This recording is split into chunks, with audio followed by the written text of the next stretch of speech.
और ईजी है भी। अभी आपको स्टार्टिंग में पढ़ रहे हो तो अभी आपको इसलिए थोड़ा कठिन लग रहा होगा, बाकी पढ़ते जाओ मेरे साथ, आपको धीरे धीरे आसान लगेगा पूरा। ठीक है, पूरी मैथ आपको आसान लगेगी, टेंशन मत लो। किसी भी संख्या को 1 से मल्टीप्लाई करो, आंसर तो सेम ही आने वाला है, 1 तो महाराजा है। ठीक है, hello friends, welcome back to our YouTube channel. तो स्टार्ट करते हैं और आप सभी का स्वागत है एक्सप्लेन बाय आदित्य श्रीवास्तव में।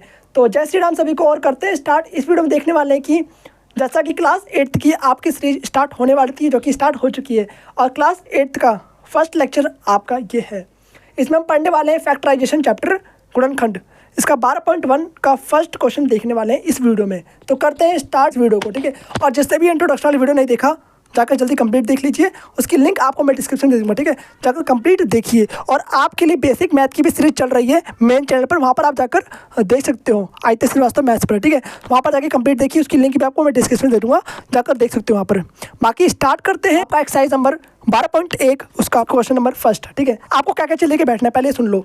आपको लेके बैठना है अपने एनसीईआरटी साथ में, ठीक है, और नोटबुक लेके बैठना है साथ में, और जैसे करवाऊंगा नोट करते जाना साथ में, और अपना दिमाग लेके बैठना। ठीक है, जरूरी है वो भी है। ठीक, ध्यान से देखना है, बिल्कुल कुछ भी पार्ट स्किप नहीं करना। यहाँ पर दिया है क्वेश्चन नंबर फर्स्ट, दिए हुए पदों में सार्व गुणनखंड ज्ञात कीजिए। सार्व गुणनखंड मतलब कॉमन आ रहा हो। यहाँ पर आपको 2 नंबर दे रखा है। पहला क्वेश्चन क्या है आपका, यहाँ पर देखिए 12x 36, इसमें और इसमें दोनों में क्या चीज़ कॉमन आ रहा है उसको आपको बाहर निकालना है, वही सार्व गुणनखंड होता है। दोनों में क्या चीज़ कॉमन आ रहा है वही सार्व गुणनखंड होता है। ठीक है, जैसे कि 12x का पहले फैक्टर करते हैं, क्या होगा, फैक्टर मीन्स उसको पूरा तोड़ना है। फैक्टर की पूरी वीडियो आपके लिए आ चुकी है, लिंक आपको डिस्क्रिप्शन दे दूँगा। ठीक है, या फिर मेन चैनल पे भी अवेलेबल है, वहाँ पर जाके देख सकते हो, और दोबारा भी करवाया है मैंने आपको, वो भी देख सकते हो। ठीक है, दोनों की लिंक दे दूँगा आपको डिस्क्रिप्शन में। और बाकी अभी आपके लिए जस्ट मैंने कुछ ही दिन पहले बेसिक मैथ की न्यू सीरीज में भी आपको करवा रखा है, जो बेसिक मैथ की न्यू सीरीज चल रही है वहाँ पे आपको करवा रखा है मैंने, उसकी प्लेलिस्ट की लिंक आपको मैं डिस्क्रिप्शन दे दूँगा, जाकर उसमें भी आप कंप्लीट देख सकते हो। ठीक है, यहाँ पर है अवेलेबल। तो यहाँ पर देखा है 12x, इसका करना है आपको फैक्टर। फैक्टर मीन्स आपको एलसीएम करना है। 12 का एलसीएम करना तो आता है ना, एलसीएम सीखा है ना आपने। ठीक है, तो एलसीएम करना है यहाँ पर। 12 का एलसीएम करो पहले। यहाँ पर कितना होगा भाई, 12 का एलसीएम 2 से करो पहले, 2 6 12, 2 3 6, 3 एकम 3, तो कितना हो गया यहाँ पर 2 गुणे में 2 गुणे में 3, और लास्ट में आपका यहाँ पर x बच जाएगा। कर दिया भैया, ठीक है। अब यहाँ पर 36 उठाते हैं, 36 ले लिया। अब 36 का भी एलसीएम करना है आपको, तो 36 का भी एलसीएम कर दो फटाफट। 2 से करोगे पहले 18 आ गया, फिर 2 से करो 9 आ जाएगा, फिर 3 से 3 3 9, फिर 3 एकम 3, तो कितना आ गया 2 गुणे 2 गुणे 3 गुणे 3।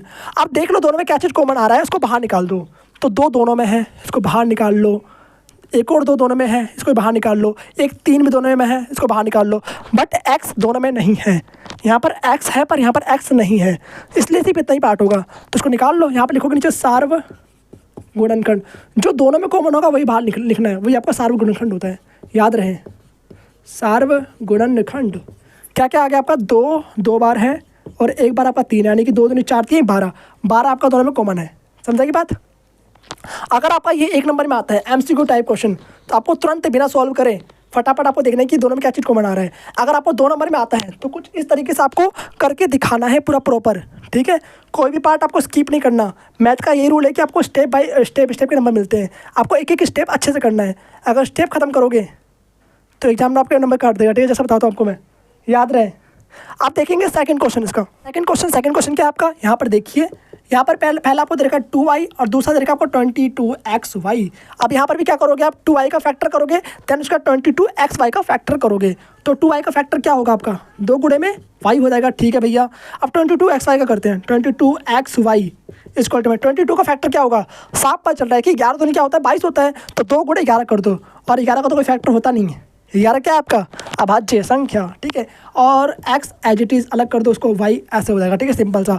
अब दोनों में क्या चीज़ कॉमन आ रहा है, दोनों में 2 कॉमन आ रहा है और y कॉमन आ रहा है। इस तरीके से आपको एरो दिखाना है। ठीक है, साफ कॉपी में अपने, फिर नीचे लिखोगे इस तरीके से सार्व गुणनखंड, सार्व गुणनखंड। ठीक है, 2 इंटू में y, और आपका 2y दोनों में कॉमन आ रहा है, ये आपका सार्व गुणनखंड हो गया।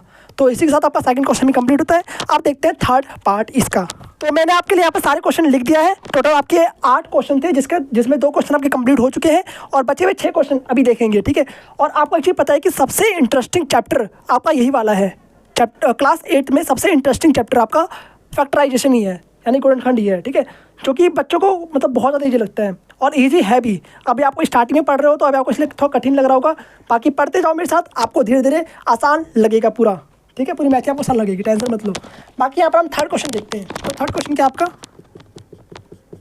14PQ, फिर दूसरा आपका 28P²। अब सब में सेम वही वाला मेथड चलेगा जो आपने फर्स्ट सेकंड क्वेश्चन में देखा है, सेम वही है। 14 का कर दो एलसीएम, करो कितना आएगा यहाँ पर 14PQ। गुणनखंड मतलब क्या होता है, बिल्कुल बारीकी से तोड़ना है उसको, एक एक उसके पुर्जे कर दो बिल्कुल, ठीक है। वही चीज़ आपको करना है, बिल्कुल छोटे छोटे नंबर्स में तोड़ना होता है, सिंपल सी बात है। 14 का एलसीएम करो कितना आएगा आपका 2 और 7 आएगा इस तरीके से। अगर आपको समझ में ना आ रहा तो एलसीएम करके देखो, ठीक है। बिगिनर हो ना तो एलसीएम करके देखो, कोई दिक्कत नहीं है। यहाँ पर 7 इस तरीके से आ गया, 2 और 7 आपका आ जाएगा। तो 2 इंटू में 7 इंटू में P मल्टीप्लाइड बाई Q हो गया। आप करते हैं 28 का, तो 28P²Q²। आप इसका ही फैक्टर कर दीजिए, तो क्या आएगा इसका फैक्टर करने पर, यहाँ पर साइड में करके देखते हैं। जो आपका एलसीएम जो करोगे ना, ये रफ वाला पार्ट है, चाहो तो साइड में कॉपी की साइड में लाइन खींच के कर सकते हो, या फिर लास्ट वाले पार्ट में कर सकते हो, ठीक है। एग्जाम बता रहा हूँ कैसे करना है, आपको याद रहे। ये रफ वाला पार्ट है, क्वेश्चन का पार्ट नहीं है। तो जितना साइड में करोगे उतना अच्छा लगेगा आपका, और तो सुंदर करा करो। मैथ में राइटिंग के नंबर तो नहीं मिलता, तो साफ साफ लिखा करो, कोई दिक्कत नहीं है। और यहाँ पर आपका फैक्टर हो चुका है कितना, 2 गुणे में 7 गुणे में P गुणे में P गुणे में Q गुणे में Q। भाई मैं तो राइटिंग नंबर नहीं देता, पहले बता रहा हूँ। मैं बच्चों ने कैसा करा है उसका नंबर देता हूँ, ठीक है, याद रहे। तो राइटिंग नंबर वैसे भी नहीं मिलते हैं, टेंशन मत लो इतना।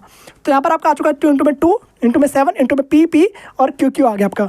अब देखो दोनों में क्या चीज़ कॉमन आ रहा है, वही आपका आंसर हो जाएगा। सार्व गुणनखंड, गुणनखंड लिखो भाई सही से यहाँ पर। तो गुणनखंड क्या हो गया आपका, देखो यहाँ पर दोनों में 2 कॉमन है, 2 लिख दो यहाँ पर नीचे। और क्या कॉमन आ रहा है, दोनों में 7 भी कॉमन है तो 7 लिख दो। दोनों में P भी कॉमन है तो P भी लिख दो यहाँ पर, और एक Q भी कॉमन है। और कुछ कॉमन लग रहा है, नहीं लग रहा, तो बस आपका फाइनल यही आंसर हो गया।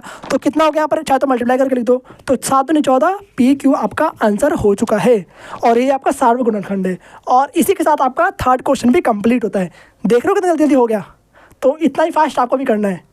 अभी मैं बता रहा हूँ इससे ज़्यादा टाइम लग रहा है आपको, मुझे ज़्यादा टाइम लग रहा है, ठीक है। आप जब करोगे खुद से प्रैक्टिस तो जल्दी कर लोगे। तो बाकी आप देखते हैं फोर्थ क्वेश्चन। तो फोर्थ क्वेश्चन क्या है आपका, बहुत ही जल्दी इस चैनल पे लाइव भी आऊँगा मैं। इस चैनल पे अभी तक एक भी लाइव नहीं आया हूँ, ठीक है। अभी तक मेन चैनल पे लाइव आ रखा हूँ, पर इस चैनल पे नहीं आया अभी तक, ठीक है। तो फोर्थ क्वेश्चन क्या है आपका 2x इंटू में 2x दे रखा है, और एक और दे रखा नंबर यहाँ पर 3x² लिख दो पहले क्वेश्चन यहाँ पर। देखो मैं आपके लिए क्वेश्चन लिखवाता हूँ यहाँ पर, बाकी थोड़ा अपनी एनसीईआरटी में देख लिया करो। न्यू एनसीईआरटी है ना आपके पास, मिला लो, न्यू एनसीईआरटी करवा रहा हूँ बिल्कुल। ओल्ड एनसीईआरटी लेके मत बैठना, पहले बता रहा हूँ मैं, ठीक है। ओल्ड एनसीईआरटी में कोई और से चैप्टर है, न्यू एनसीईआरटी में आपको 12वां चैप्टर है, ठीक है। क्योंकि कुछ एनसीईआरटी ने कुछ चैप्टर डिलीट कर दिए मैथ के अंदर से, और सभी बुक से कर दिया, ठीक है। सिर्फ मैथ से नहीं करा, ऐसा नहीं कि सिर्फ मैथ में करा है, हर चैप्टर से सब्जेक्ट से कर रखा है डिलीट, हर बुक से कर रखा है, हर क्लासेस का कर रखा है। इवन दो आपका 11th क्लास 12th क्लास में भी बहुत सारे चैप्टर आपके डिलीट हो रखे हैं, बहुत सारे चैप्टर सोच नहीं सकते, बहुत से टॉपिक भी डिलीट हो रखे हैं आपके। तो घबराने की जरूरत नहीं है आपको। यहाँ पर क्वेश्चन देखते हैं। तो यहाँ पर 2x पर आपका कुछ ज़्यादा चेंज नहीं है, मैंने देखा है पूरा, ठीक है। तो 2x 3x² और 4 दे रखा है। यहाँ पर इसका फैक्टर कर दो, पहले 2x का करोगे तो 2x का साफ साफ दिख रहा है, 2 इंटू में x। थोड़ा फास्ट करते हैं, ठीक है। अगर आपको थोड़ा स्लो लग रहा हो तो 2x पे करके देख सकते हो इसको। 3x² क्या होगा आपका यहाँ पर 3 इंटू में x इंटू में x, ओके। और 4 का फैक्टर क्या होगा, साफ पता चला, इसको एलसीएम करने की जरूरत नहीं है। 2 गुणे 2, 2 दूनी 4 होता है, तो 2 में इसको बांट दो, और साथ में 1 भी लगा सकते हो। 1 तो सबका फैक्टर होता है, पता ही ना। किसी भी संख्या को 1 से मल्टीप्लाई करो, आंसर तो सेम ही आने वाला है, 1 तो महाराजा है, ठीक है। अब देखो दोनों में क्या चीज़ कॉमन आ रहा है, x इसमें है पर इसमें नहीं है, 2 इसमें है पर इसमें नहीं है, ठीक है। 3 इसमें है पर इसमें नहीं है, यानी कुछ भी कॉमन नहीं आ रहा। तो क्या कॉमन होगा, 1, क्योंकि 1 तो क्या है, महाराजा है। 1 सभी का फैक्टर होता है, याद रहे। 1 को किसी भी संख्या से मल्टीप्लाई कर दो, आंसर तो सेम ही आने वाला है। तो इसका सार्व गुणनखंड 1। अभी तो घबरा गए थे ना बिल्कुल कि भैया इसका गुणनखंड क्या होगा। गुणनखंड तो कोई दिख ही नहीं रहा। कुछ ना हो तो 1 लगा देना, सिंपल सा है। 1 सभी का गुणनखंड होता है, याद रखें। कहीं कुछ भी गुणनखंड ना आए तो उसका फैक्टर आपका, उसका सार्व गुणनखंड यानी कॉमन फैक्टर आपका 1 ही आएगा, ठीक है, याद रहे आपको। तो इसका सार्व गुणनखंड आ चुका है 1। अब देखते हैं 5th क्वेश्चन। तो 5th क्वेश्चन क्या है देखते हैं। यहाँ पर आपको दे रखा है 6abc लिख दो यहाँ पर। फिर आगे दे रखा है आपको 24ab² लिख दिया यहाँ पर। साइड में आपको क्वेश्चन लिख रखा है मैंने, ठीक है, यहाँ पर। और यहाँ पर लिखा हुआ आपको 12a²b। सारे क्वेश्चन लिख दिया मैंने। अब एक एक करके देखते हैं। 6abc, इसका फैक्टर कर दो, कितना आएगा आपका, 6 को तोड़ दो, एलसीएम करने की कोई जरूरत नहीं है, पता है आपको, 2 गुणे 3 होता है। 2 गुणे 3, 2 3 6, और ए बी सी साफ साफ दिख रहा है अलग अलग, तो ए गुणे में बी गुणे में सी, और साथ में 1 जरूर लगाया करो, 1 जरूर लगाना है, याद रहे। 24ab² इक्वल टू में क्या होगा आपका, इक्वल टू में आपका आ जाएगा 24 का फैक्टर करो, नहीं आए तो एलसीएम करके देखना, ठीक है, नहीं समझ में आए तो एलसीएम करके देखो। तो एलसीएम कर ही लेते हैं इसका, अगर आपको कोई डाउट आ रहा हो तो देख लो। यहाँ पर 24 का क्या होगा आपका 2, यहाँ पर 6 हो गया, यहाँ पर 3 हो गया, और यहाँ पर 1 हो गया, तो 2 इंटू में 2 इंटू में 2 इंटू में 3 इंटू में क्या हो जाएगा आपका ए एक बार है और बी आपका 2 बार है, तो मल्टीप्लाइड बाय बी, इसको रफ कर देते हैं। एलसीएम करना तो आता ही आपको, ठीक है, या बी लिख दिया हमने। अब लास्ट बच गया आपका 12, तो 12a² b, और 12 को तो आपको याद ही है, 2 2 3, याद रखें, याद करने की जरूरत नहीं है, निकाल सकते हो एलसीएम करके।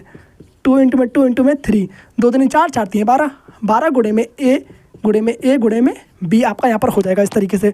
आप देख लो दोनों में क्या चीज़ कॉमन आ रहा है, उसी वही आपका आंसर हो जाएगा। तीनों में देखना है, ठीक है, तीनों में कॉमन आना चाहिए। जितने भी नंबर्स दे रखे हैं आपको, जितने भी टर्म्स आपको दिए हैं तीनों में देखना है आपको। 3 दिया हो, 4 दिया हो, 5 दिया हो, 10 दिया हो, सब में जो कॉमन आ रहा है वही आपका सार्व गुणनखंड होगा, ठीक है। देखते 2 इसमें भी है, 2 इसमें, 2 इसमें भी है, दोनों में 2 है, तो 2 लिख दो यहाँ पर, सार्व गुणनखंड पहले लिखो यहाँ पर इस तरीके से। अगर इंग्लिश वाले देख रहे हो तो कोई दिक्कत नहीं है, यहाँ पर बस कॉमन फैक्टर लिख लेना, ठीक है, बाकी सब चीज़ सेम ही रहेगा, आपको कोई दिक्कत नहीं है। 2 तीनों में तो 2 लिख दो यहाँ पर, और बाकी आपका 3 इसमें भी है, 3 इसमें भी, 3 इसमें भी, 3 भी लिख दो यहाँ पर, ठीक है, सही है। बाकी आपका देखो यहाँ पर ए इसमें भी है, ए इसमें भी है, ए इसमें भी है, तो ए भी एक बार लिख दो, और बाकी बी इसमें भी है, इसमें भी है, इसमें भी है, तो बी भी आप यहाँ पर लिख सकते हो, ठीक है। बाकी 1 तो सब में होता ही है, तो 1 यहाँ पर लिख दो, सिंपल सा। तो कितना आ गया आपका आंसर। अब एक चीज़ देखो, सी यहाँ पर है पर सी यहाँ पर नहीं है, और यहाँ भी सी आपका नहीं है, तो कितना आंसर आपका हो गया यहाँ पर, 3 दूनी 6, 6 ए भी आपका आ गया यहाँ पर। ओके, तो 6 ए भी आपका आंसर है फाइनल। और कुछ कॉमन आ रहा है क्या, नहीं आ रहा, तो इतने आपका आंसर हो गया। तो बाकी इसी के साथ आपका 5th क्वेश्चन कंप्लीट होता है। आप देखेंगे 6th क्वेश्चन, आप देखते हैं 6th क्वेश्चन। और पहले बता रहा हूँ, कोई पार्ट आपको समझ में ना आ रहा हो तो जरूर कमेंट बताइए, कमेंट पूछिए, ठीक है। कोई भी पार्ट नहीं आ रहा हो, अगर कुछ भी पार्ट समझ में ना आ रहा हो तो पीछे तो करके देख लो दोबारा से, ठीक है, रिपीट दोबारा कराऊंगा नहीं मैं। बाकी आप पीछे कर सकते हो, आपके अवेलेबल है पीछे करने का बटन, ठीक है, कर सकते हो उसको। तो बाकी यहाँ पर देखते हैं हम 6th क्वेश्चन। तो 6th क्वेश्चन क्या आपका 16x की पावर 3, कितना है यहाँ पर 16x की पावर 3, उसके बाद आपका देखा माइनस का 4x की पावर 2, उसके बाद देखा आपका 32x, लिख दूंगा यहाँ पर 32x, ठीक है, लिख दिया। अब तो 16x की पावर 3 का फैक्टर करो, तो 16 का फैक्टर कितना होता है करके देख लो यहाँ पर, 4 बार 2 आपका आ जाएगा, 4 तो करके देख लो, 2 8 16, 2 चौक 8, 2 3 4, 2 1 2, तो 4 बार आपका 2 आ चुका है, लिख दो। और x कितनी बार आपका 3 बार, तो x 3 बार मल्टीप्लाई कर दो यहाँ पर इस तरीके से, और गुणा में आपका 1 तो रहेगा ही, और इसको कर दो रफ, ठीक है, इसका कोई काम नहीं है, एलसीएम तो आता है आपको। बाकी यहाँ पर माइनस का 4x² देखते हैं कितना हो जाएगा इसका, माइनस एज इट इज रहेगा। चाहता है यहाँ पर -1 भी लिख सकते हो उसको, -1 गुणा में 4 को कैसे करोगे, 2 गुणे में 2, तो 2 गुणा में 2, और x 2 बार है ना, तो 2 बार यहाँ लिख दो, x गुणा में x। और उसके बाद 32x देखते हैं, तो 32x कितना होगा आपका यहाँ पर, 32 का फैक्टर क्या होगा, 32 मतलब 5 बार 2, ठीक है। अगर 8 लिखा हो तो 3 बार 2 लिखना, अगर 16 लिखा हो तो 4 बार 2 लिखना, और 32 लिखा हो तो 5 बार 2 लिख देना। बता रहा हूँ आपको, याद रख लो, ये याद कर सकते हो, कोई दिक्कत नहीं है। क्योंकि 32 जो होता है आपका वो तो 2 की पावर 5 होता है, और जो 16 होता है आपका वो 2 की पावर 4 होता है, और जो आपका 8 होता है वो आपका 2 की पावर 3 होता है, और जो आपका 4 होता है 2 की पावर 2 होता है। आपने पढ़ भी रखा होगा 7th क्लास में, ठीक है।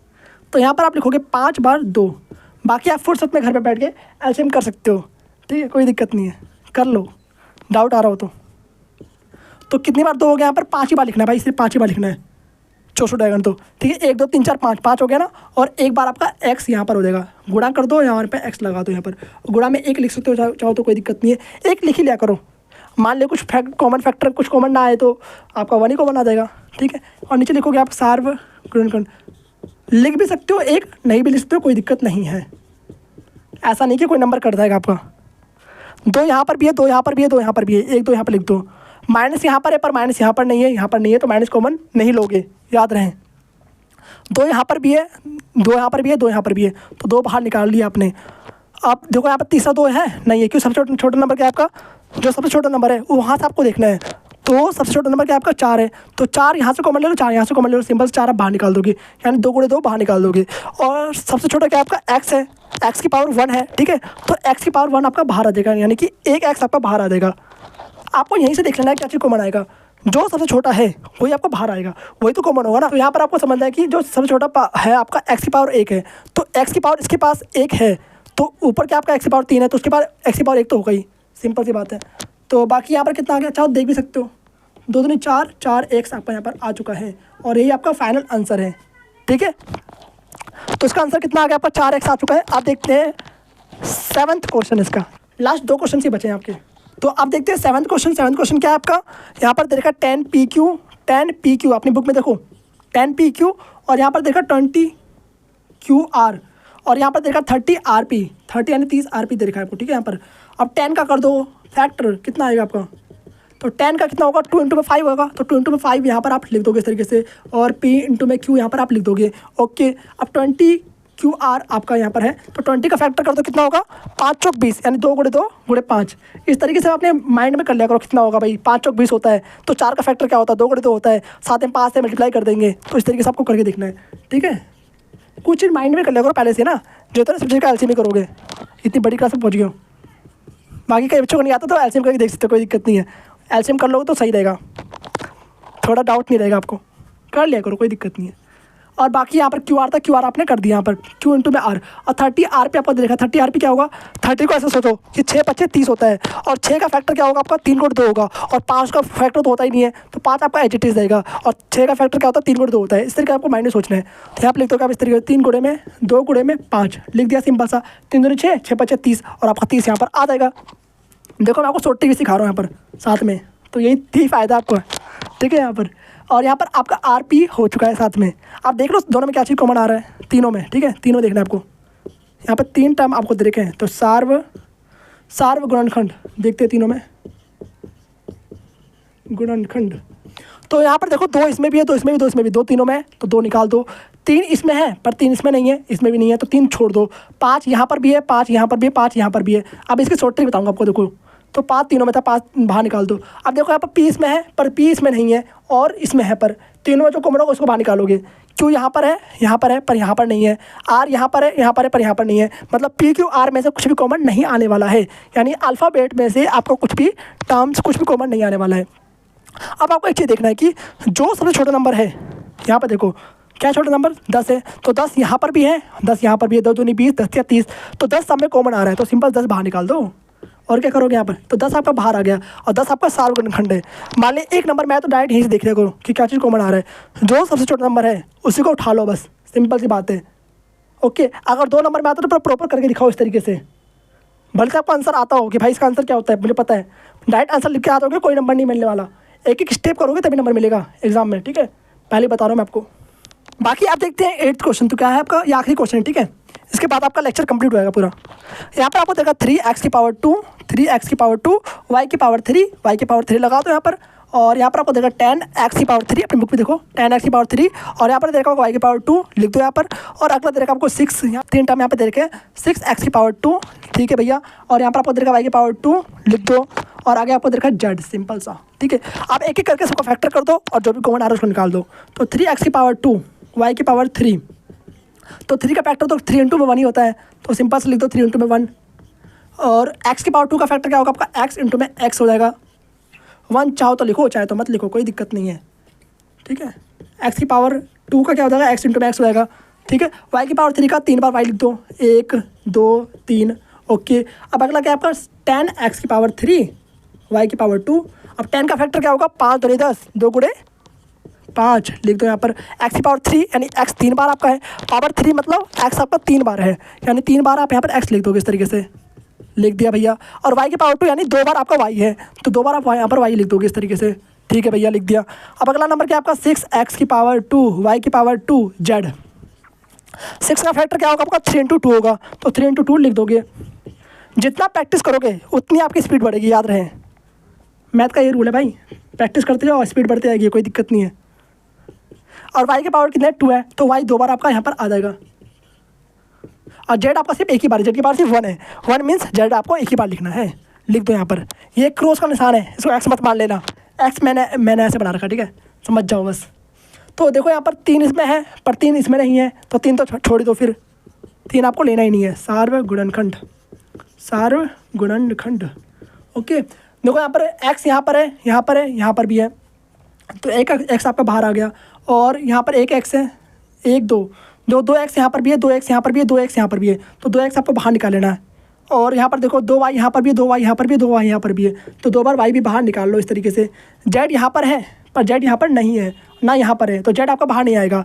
5 यहाँ पर है आपका, पर 5 यहाँ पर नहीं है, ठीक है। 2 यहाँ पर आपका है और यहाँ पर भी है, पर यहाँ पर नहीं है, तो आपका नंबर भी बाहर नहीं आएगा, ओनली आपके अल्फ़ाबेट्स बाहर आ रहे हैं, ठीक है, याद रहे।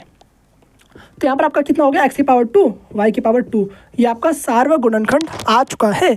और इसी के साथ आपका 8th क्वेश्चन कंप्लीट होता है, और 8th क्वेश्चन ही नहीं, पूरा फर्स्ट पार्ट भी आपका कंप्लीट होता है, ठीक है। तो बाकी आपका पार्ट 1 कंप्लीट होता है, ये आपका एक्सरसाइज नंबर 12.1 का पार्ट 1 था। ऐसे ही आपके 2-3 पार्ट और आएंगे, और उसके साथ आपका पूरा एक्सरसाइज कंप्लीट हो जाएगा, पूरा चैप्टर कंप्लीट हो जाएगा, ठीक है। ये वाला एक्सरसाइज कंप्लीट होगा, फिर धीरे धीरे चैप्टर कंप्लीट होगा, ठीक है, इस तरीके से। तो बाकी ये आपका फर्स्ट चैप्टर था क्लास 8 का मेरे द्वारा। तो बाकी इसके बाद आपका नेक्स्ट पार्ट बहुत ही जल्द आने वाला है, और जब भी पार्ट 2 आपके लिए आता है तो उसकी लिंक मैं आपको इसी डिस्क्रिप्शन दे दूँगा, ठीक है, तो आपको इजीली मिल जाएगा। तो बाकी मिलते हैं फिर नेक्स्ट वीडियो में, और जो भी डाउट आ रहा हो मुझसे जरूर पूछना कमेंट बॉक्स में। बाकी मिलते हैं फिर नेक्स्ट वीडियो में, तब तक के लिए okay bye, thanks for watching, Radhe Radhe, जय श्री राम, मिलते हैं नेक्स्ट वीडियो में।